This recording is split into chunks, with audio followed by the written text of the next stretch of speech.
So the final chapters for this week's reading are 5 through 9. And as you can see, I have put them all into one slideshow because this segment, this set of chapters is all about what's called the rhetorical situation.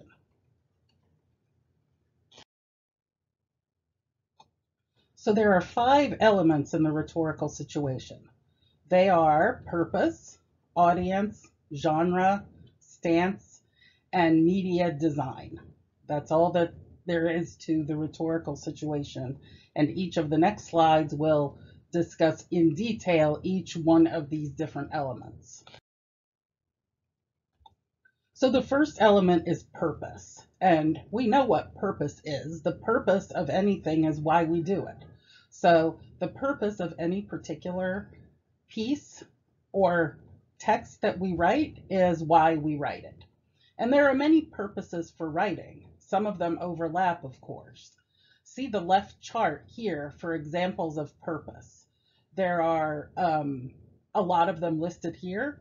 There are many more, but these are the ones that are probably most common: to explain, to persuade, to entertain, to narrate, to summarize, to command, to invite a response, to predict. All of those are purposes of writing. Most writing does have a primary purpose, even if it is mixing different purposes, or if it's interdisciplinary. Think about the primary purpose as you approach a writing task or as you read an essay or document. So the primary purpose of your first paper is to summarize an essay and to respond to it. That is the primary purpose. You actually have 2 purposes. How can you achieve your purpose in writing? And that's what we think about with the rhetorical situation with this particular element. We will learn about strategies for attaining the purpose as skillfully as possible. So after your purpose, the next thing you think about when you're thinking about the situation of writing, the rhetorical situation, remember what rhetoric is. Rhetoric is the search for persuasive elements in any given case. And so we're stepping back and thinking about how we look for those persuasive elements and what goes into the foundation of those persuasive elements of that rhetorical situation. So I already talked about purpose. Now we talk about audience, and that is who is reading your writing. Now, generally as a student, your teachers, classmates, and tutors will be your audience. Thus, you must be aware of your teacher's expectations and understand appropriate academic conventions. And we talked about academic conventions in the first 4 chapters. There are, however, 3 different types of audiences. So if you're thinking about the types of people that you're writing to, besides just the teachers, tutors, or classmates, first type is known. So you're writing for yourself or others who literally know you. And known audience could also be a community of readers who may not know you personally, but who share a context with you. So if you're a baker and you're writing a recipe for bakers, if you are a technical writer of engineering manuals and you're writing an engineering manual, if you are a proofreader and you're writing a book about proofreading, all of those are kind of known audiences. Multiple audiences, more than one audience. So someone shares your work with others, for instance, or groups of people with different expectations read your work. So the engineers read your engineering technical writing manual, but so does the CEO of the company. And so do perhaps people who are from the government who want to buy that particular plan that you've made, who are bidding on it. And then finally, we have unknown audiences. You don't know how they react, what they know, and or what their attitudes and behaviors are. So in this class, you're really writing, and in most academic circumstances, you're writing for known audiences and perhaps multiple audiences. You really aren't writing for unknown audiences. But say your resume and job letter.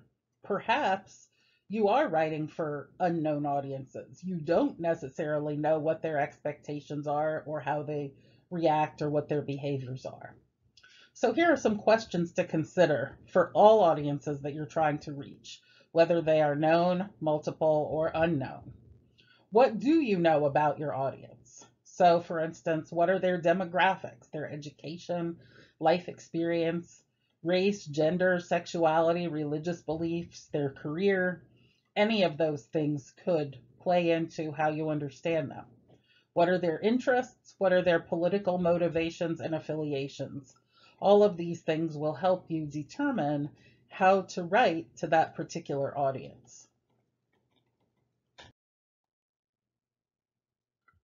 Okay, after purpose, after audience, the third element of the rhetorical situation is called genre.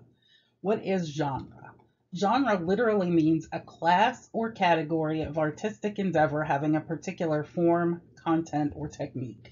That is the word for word quoted definition of genre from dictionary.com.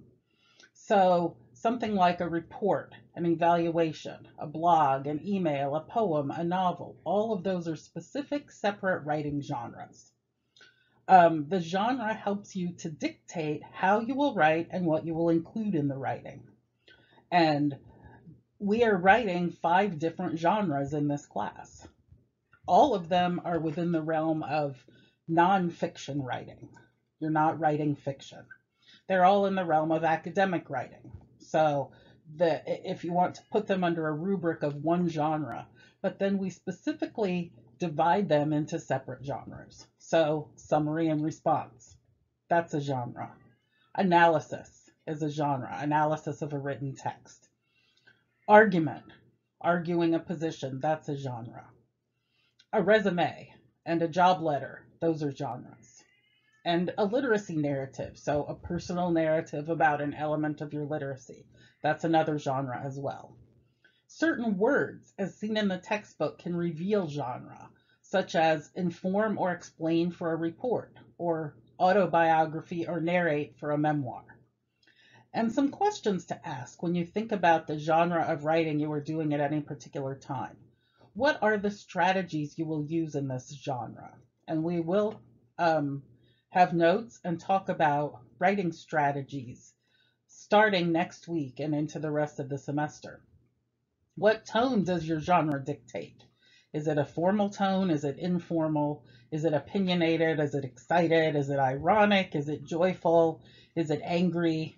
All of those are types of tones.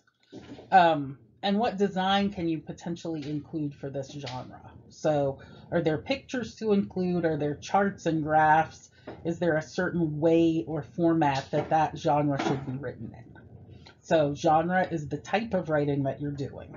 Our first genre, of course, is summary and response. The purpose is to summarize a text. Another purpose is to react to it, to analyze it, or to talk about the argument. The genre is academic nonfiction writing, and also summary, and also response. Our fourth element of the rhetorical situation is something called stance. And I've given another direct word for word quote on the word stance. That is a mental or emotional position adopted. So the stance can also mean, quote, the position of the body while standing. So where you stand mentally or emotionally with respect to your topic is your stance on it. If you want to think of it as the argument that you make or the idea, that's stance too. A stance you take is starting with your opinion. How you demonstrate your stance is through your tone. So the tone consists of the words you choose and the way your writing expresses an attitude toward your topic and your audience. Consider adjectives as reflective of your tone. So, is your tone ironic, straightforward, objective, joyful, humorous, angry, etc.? All of those are the stance that you take. And You are really not taking a stance when you're writing a summary. Think about that. You're not taking a mental or emotional position.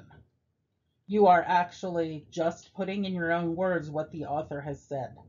However, when you write your response, that's when you're taking a stance. When you either analyze the argument, analyze what the argument does, or provide your personal reaction.